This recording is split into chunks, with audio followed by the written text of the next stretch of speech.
আসলে প্রতিটা শিল্পীরই কিন্তু একটা চাহিদা থাকে যে দর্শক তার সঙ্গে কথা বলুক, দর্শক কারণ সকল ক্ষমতা হচ্ছে দর্শকের। একটা দর্শকের ভালোবাসা না থাকলে একটা আর্টিস্টের জন্ম হয় না। আজকে আমি অমিত হাসান হয়েছি দর্শকদের ভালোবাসায়। কোন ধরনের ক্যারেক্টার এখন নিজেকে দেখতে চান? আমি এখন নেগেটিভ রোল করছি বেশিরভাগ।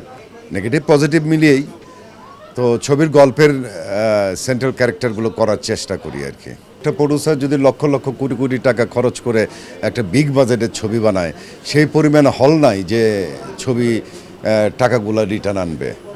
অতএব হলের পরিবেশ আগে তৈরি করতে হবে এবং হলের সংখ্যা বাড়াতে হবে।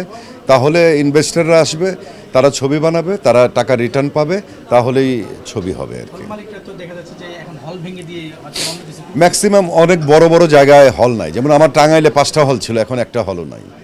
তো এরকম সরকার থেকে নিয়ম করতে হবে, কেউ যদি একটা হল ভেঙে সেখানে বহুতল মার্কেট করতে যায়, সেখানে একটা হলেও সিনেপ্লেক্স বানাতে হবে। এটা যদি সরকার থেকে আইন করে দেয় তাহলে হয়তো সিনেমা ব্যবসাটা আরও ভালো হবে। মার্কেটিং হইতে পারে, ঈদের আগে এরকম হয় এবং সব ঠিক হয়ে যায়, 2-3টা ছবি আসে, কারণ ছবি ঈদের সময় ওপেন মার্কেট থাকে আর কি, যে কেউ রিলিজ দিতে পারে। কোনো নির্দিষ্ট এই 3-4টা ছবি আসবে বা 2টো আসবে এই ধরনের কোনো নিয়ম নাই।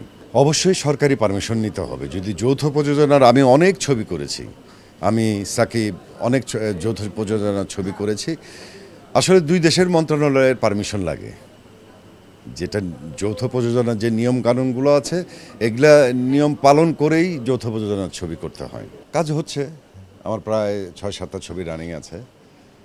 এখন আসলে কম কাজ করা হয়, দেশেও কম থাকা হয়, ম্যাক্সিমাম টাইমে আমার বাংলাদেশের বাইরে থাকা হয়, আমেরিকাতে। আমার বাচ্চারাও এখানে সেটেল, আসি যায় আর কি।